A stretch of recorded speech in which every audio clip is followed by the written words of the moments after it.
It was a monster. The serpent. It was the Red King returned, just as the legend did say. The Red King took six of my men, drowned them in the wake of his red spew, carried them away to hell, survived by clinging the wreckage of the world. The Red King was satisfied with his terrible toll.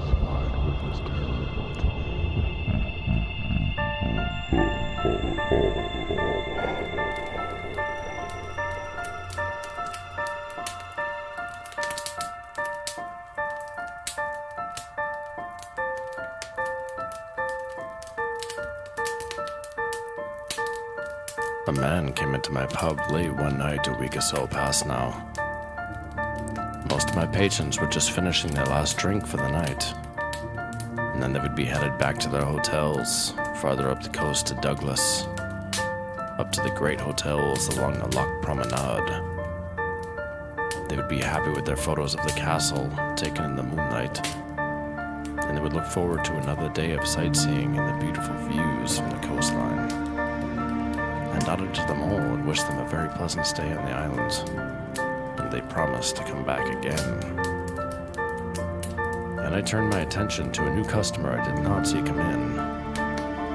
He was a middle-aged gentleman, or perhaps slightly older, but he had a pleasant face, the face of a man that was proper, well-bred, reserved by the social protocols of the day. I welcomed him to my pub and asked what he would like.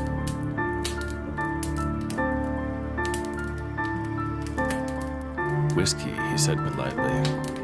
A Highland Scotch if you have one to recommend. I have a 12-year Macallan, I said.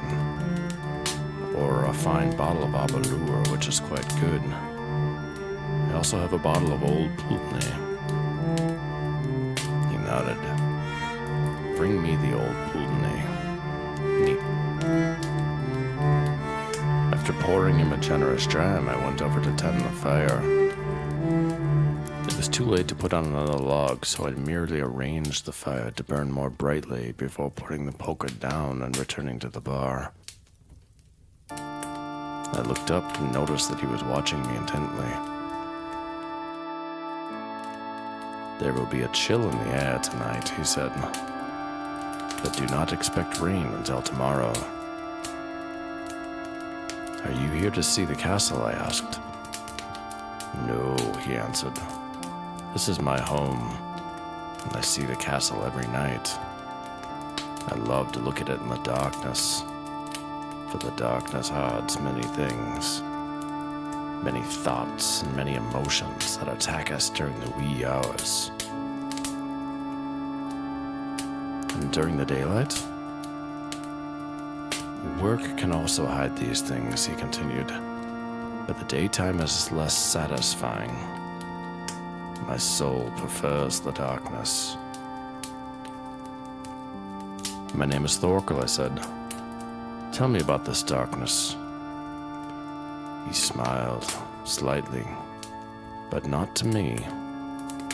He smiled about a memory that was on the tip of his tongue, waiting to be born.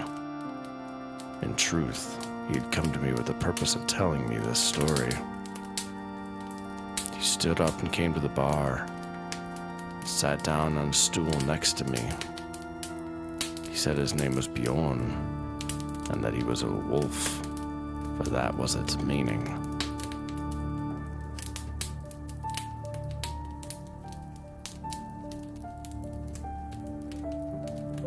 I have been wandering these streets like a wolf, that is true. My mother named me Bjorn, but she could not have known how prescient her decision would be. As a single child, I have been brought up as a lone wolf, and that is what I am. Is this why you like the darkness? I asked as I poured him another dram. I have seen many things on the streets at night, when everyone else is sleeping in their beds. I have seen things not worthy of repeating. The darkness is magical, yes, but it also hides the ugliness of some of the things not intended for the light of righteousness, the light of day. Have you seen something terrible? I asked him suddenly. That would depend on your definition of terrible, he replied. I would not call it terrible, but then I am a wolf. He took a long taste of his whiskey, paused thoughtfully, and then began his story. I sometimes walk the street at night, for I'm a very light sleeper. Walking alone at night helps me to think and relax. In truth, I suffer from a rare ailment which cannot let me rest, and I must think. Only then does my anxiety lessen for a moment. On occasion, I pass other people like myself, people that wander alone. On other occasions, I see lovers walking together, and this sometimes gives me even greater anxiety, as if I were in some small way infringing on their sacred privacy. It was just last week on Wednesday, to be precise, that I first saw him. He was an old man, as I knew from the moment I saw him. There was something very peculiar about him that caught my attention. It was his dress. He wore a very old, tattered gray overcoat, something like an outdated Russian military frock. No, it was like a peasant coat. Yes, a peasant coat.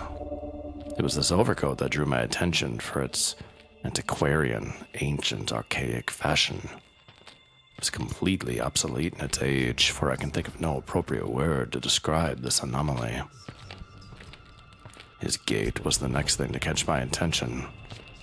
It was slow, methodical, thoughtful. I thought he must be very old. I saw him disappear around a corner, and I followed him. He was very slow, but I stayed behind him so he would not sense my presence. He walked around continuously, but he didn't actually go anywhere. Instead, he would walk and walk over the same ground near the castle, and he seemed content to walk this way indefinitely. This was very strange to me, for I could not understand why he would not be at home, in his own bed, sleeping soundly. He did this for over an hour, but then suddenly he altered his path and stopped at a bench near the castle. After checking to make sure he was alone, he sat down and put his hands in his pockets and braced himself against the cold wind from the sea. I stopped, for now I had a better look at him, and I believed he had still not taken notice of me. A few minutes I watched him, but he did nothing. He appeared to be lost in thought. A lamppost overhead cast him in a dull, grainy light, and now he looked even older. He had a long gray beard that hadn't been trimmed for many years, it seemed, and his hair hung down his shoulders loosely and fluttered in the wind. Finally, I decided to go home again, to bed, when I heard him speak.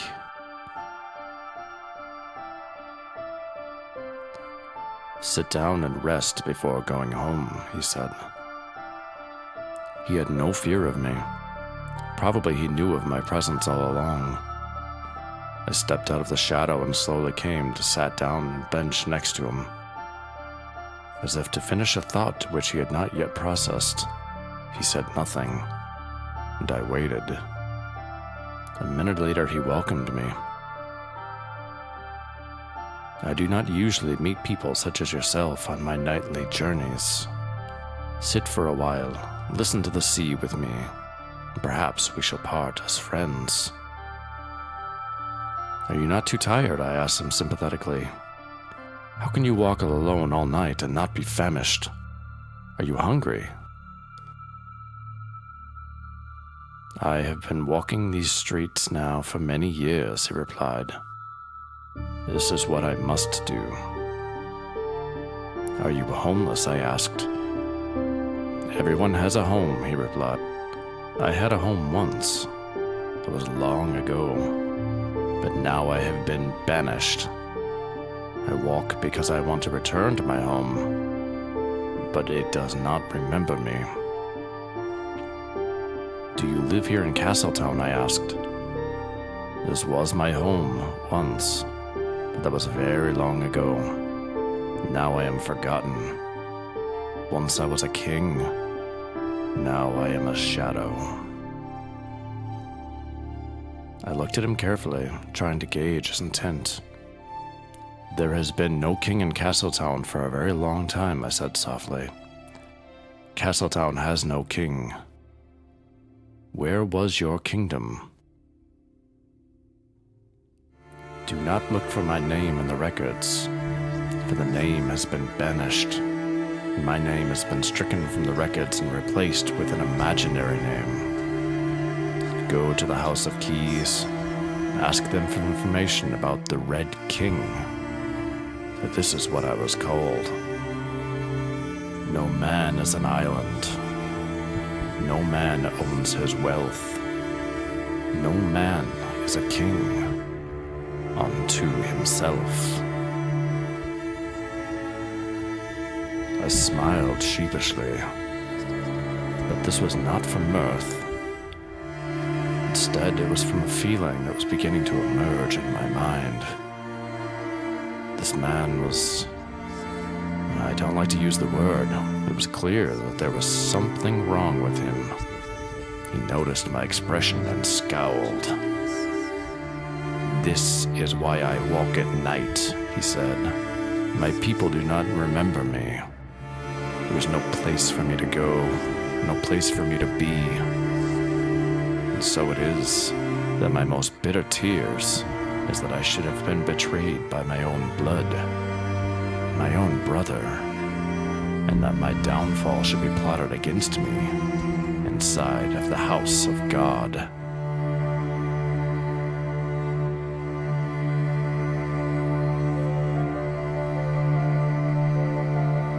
Now I felt guilty and tried to make up for it, but didn't know how. He seemed like a nice man to me, but should I acquiesce to his vision? His fantasy? I didn't know what to say, so I simply asked him how he came to be forgotten. The people say that I was a bad king. They say that I was hard and cruel. I may have killed some people, this is true, but I must have had a reason, though I do not remember. A king must rule over his people, and though his people may think that he is cruel, a king does what he must, and even his tiny misjudgments are often taken as cruelty.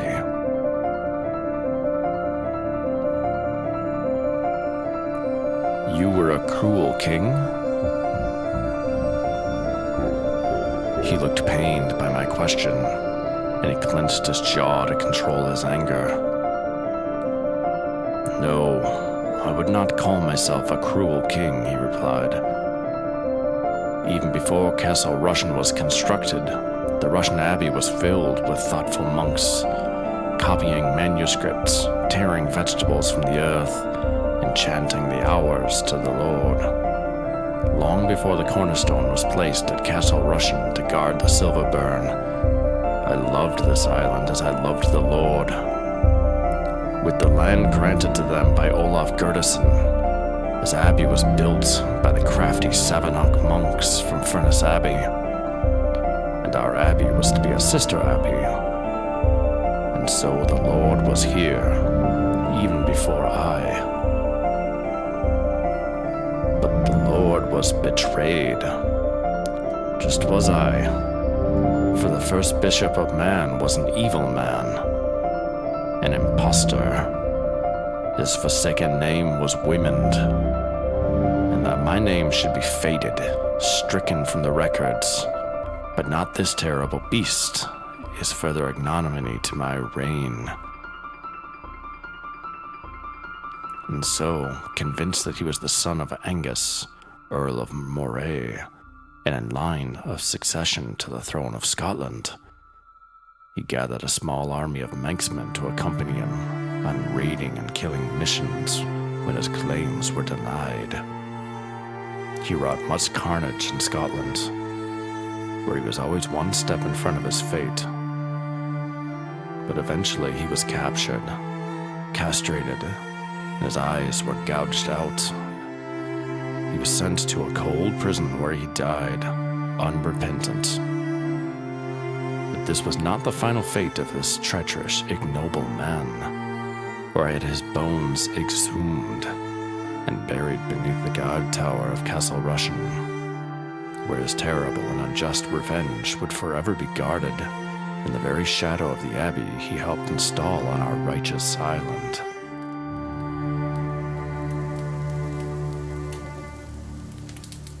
Now I was becoming terribly uncomfortable. I wanted to get away. You must believe me, Thorkell. I did not want to laugh at him. I did not want to expose his weakness. But that is what it was. Any more by listening to him, allowing him to further and further expose his own insanity. But I wanted to show him respect, so I listened a little longer, hoping that he would come to his senses. But he only fell deeper and deeper into his terrible fantasy. I poured him another dram. This is not the kind of story I was expecting to hear. And in truth, I was becoming uncomfortable listening to it, though it fascinated me. Bjorn took a long sip of his whiskey before setting his glass down and continuing. I looked at the man long, and my sympathy grew with each passing moment. He had built a very real, comprehensible theater for his absurd musings. That was true. But I felt compassion of a kind that I had never experienced before now. I wanted him to be able to live in peace within his fantasy and not need to be ostracized from society, for that is what I think he was trying to say. I believed that he knew that he was not part of the world as it was, and that was the reason that he had decided to create his entirely own world, even though it should cost him his place in society, and that he would have to walk the streets at night in order to penetrate this world to which he was now banished. Yes, I felt sorry for him, but who was I to scoff at his insane musings? I will never understand why I said these words, but I asked him, "If you are the rightful king, are you prepared to take back your castle?" "I will need your support if I'm going to be able to do this. I will need weapons, and I will need men. Men prepared to die. Can I count on you to provide me with these things?" He looked at me with expectation, and my blood froze. He was not joking. It was then I understood the error of my judgment. In truth, I was ashamed. I was a fool. His eyes were upon me. I tried to look away, but I could feel his gaze upon me. I did not know what to do, for I was unprepared for this type of illness. And that is when I said something even more foolish, more ignorant. If there was a way to take it back, I would have done so, but let's just say it, I said softly, because he was working himself into a frenzy. I told him to run, to escape. I told him the city was full of spies, and that they would find him. What had I done? He finished his whiskey and looked up with sad eyes. I knew he felt shame. In telling me his story, he was once again reliving his own failure, his own dishonor. He looked thoughtfully at his glass, and I poured him another dram. After nearly draining it with one sip, he looked at me and said, "How could I have known?" I should have known, yes. I just didn't know. I had no intention of antagonizing him. But who can understand the human mind, Thorkell? Who can make sense of it all? Reality is a form of madness, I told him in all seriousness. We all see the world through different eyes, Bjorn. We, all of us, see the same things, the same events played out each day, and yet, we all take different meaning from these very same things. The mind is as a strange machine. I do not fault you for what you did not understand. Tell me what happened then. The wolf picked up his glass and drained it. I saw his expression change. His eyes took on a glassiness as they remembered, and he let out a sigh.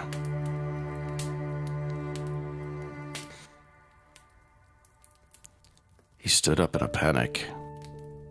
The king roused himself awkwardly and looked at me with purpose. He looked long into my eyes and said, "Remember your promise." Then he walked away with determination and disappeared around the corner of an old building. I sat for a moment, reflecting on his final words, and I could feel my eyes begin to water. I stood up quickly and followed him again. He walked down along the quay, and I saw his unkempt hair in the moonlight. He took something out of his pocket. A pipe. After lighting it, he continued to walk. But he still seemed to be walking aimlessly, without purpose. I stayed back so he would not detect my presence. After an hour of walking in the direction of Port St. Mary, he stopped. The wind was up now as the sun was beginning to rise. He did not move for the longest time. I waited to see what he would do. Then, just as the horizon began to become tinged with orange light, and even before the first ray of sunlight crested the edge of the sea, he disappeared. He held his arms out as if he was waiting for it, and then disappeared right before my eyes as I was watching, leaving behind only a thin wisp of smoke from his pipe. "You mean you lost sight of him?" I said, reaching for the whiskey. He held out his hand to stop me from pouring another dram, for he was finished. "I know what I saw. That is why this story is hard for me to forget. Every night I come back looking for him, and every night I go back home, tired and disappointed. Yes, I am disappointed, but in truth, I never want to see him again."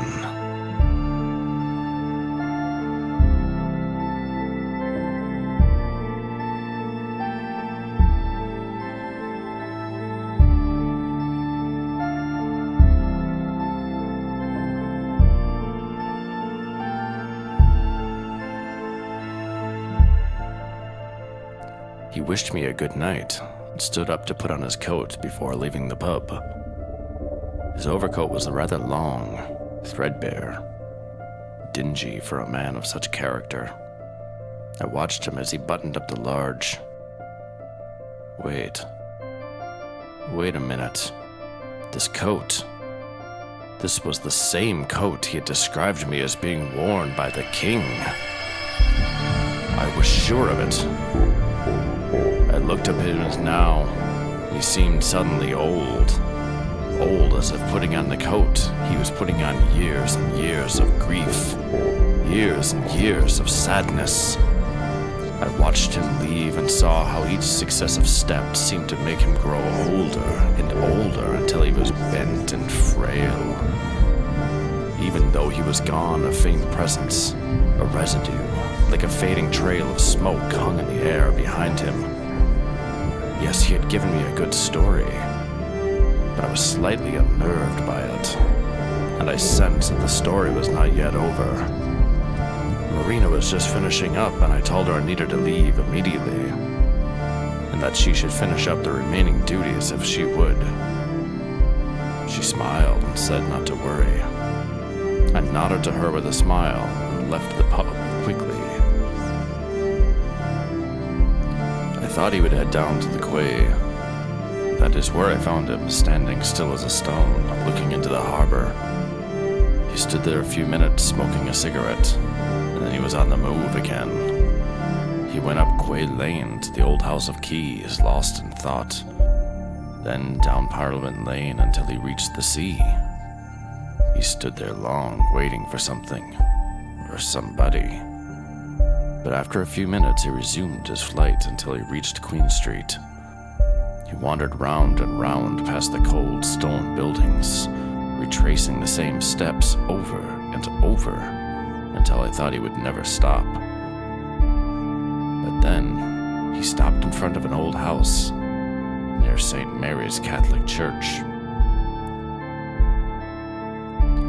He stood by the door, but did not go inside. I waited to see what he would do. The moon was just beginning to rise in the east, and I could see a faint glow tinged on the edge of the sea, coming across the water like a surging wave until the first sliver of the moonlight struck him, and it began to shine in the glowing luminescence. First bright orange, then turning red through some internal combustion. My head began to spin, and I felt nauseous. I braced myself against the cold stone of the house, where I hid in the shadow, but my dizziness only increased. And then I remembered. Of course, this was the legend of the Red King, for it was told to be my mother when I was a boy. All this came back in a second as I watched him. He was burning red, even as I felt feverish, and I knew that this was the Red King. Brighter and brighter he became until something broke, and he suddenly disappeared into the darkness. All of a sudden, an outdoor light turned on, and I blinked. It was just a blink. It lasted no more than a fraction of a second. But he was gone. Vanished. I looked on with growing anxiety, for I knew that he must have gone inside, and I could think of no other possibility, so I waited. A minute later, a light came on inside of an upper-story window. I watched then as the curtains slowly began to separate, and I expected to see his familiar face. But no, it was not his face. Instead, it was the face of a small boy. The child was looking in my direction, as if my presence had already been detected. I rubbed my eyes in disbelief, and a moment later walked away from the house with renewed purpose, lest I be identified. A half hour later, I was inside my house. I checked my watch. 3:15 a.m. I knew I could not sleep until I had a chance to settle down, to come to terms with the strange event of the last few hours. I was completely unsettled by the experience, and my skin prickled. But my mood was joyful, for I had myself been part of a story. My house is small, I live alone, but I had not become despondent, racked with the pain of loneliness. My small house contains the memories I have of better days. Days in which love filled this tiny home like an atmosphere. Now I have only a few pictures, a few trinkets that are left to represent the love that is now lost. My home is filled with books, and so it is that some of the books even evoke greater and more vivid memories than the faded pictures of my fond but faded memories of lost love. I went to my whiskey shelf, just above the bookcase of literature, and brought down a special bottle of 18-year Talisker. This bottle I've reserved for special occasions, and today would always be special in my mind. I poured out a generous dram and took it with me to the sofa. I put my feet on the coffee table and sat back to relax. The whiskey has affected me, even before tasting it. I thought about Bjorn the wolf. I thought about his story of the king. The history of these isles is vast. The endless and contested dates of kings and queens, births and deaths, the dates of successions to thrones and titles, dukes, barons, wars, stories of intrigue, stories of murder and banishment and deadly punishments. But who could remember it all? Most of the history to which we call our heritage is so obscure that it often seems like fiction, even as it is modernized and turned into books and movies and literature to be consumed by people who take such critical revisionism as fact. But his story of the king seemed relevant to me in some way. The story of a man, a king, banished from time itself, was a fitting representation of the world to which I lived and breathed. We live inside our minds, this is true, and it makes no difference whether the authenticity of one version, one vision, to which we hold on to for balance, is real or imagined. The forgotten king is no more outside of time, no more banished than was Bjorn. The banished king was no more outside of time than was I. Even though I worked a responsible job and drank fine whiskey, for it is the degree to which we can structure our own reality out of chaos, out of darkness, that determines our own happiness, our own place on this dissolving stage which we call life.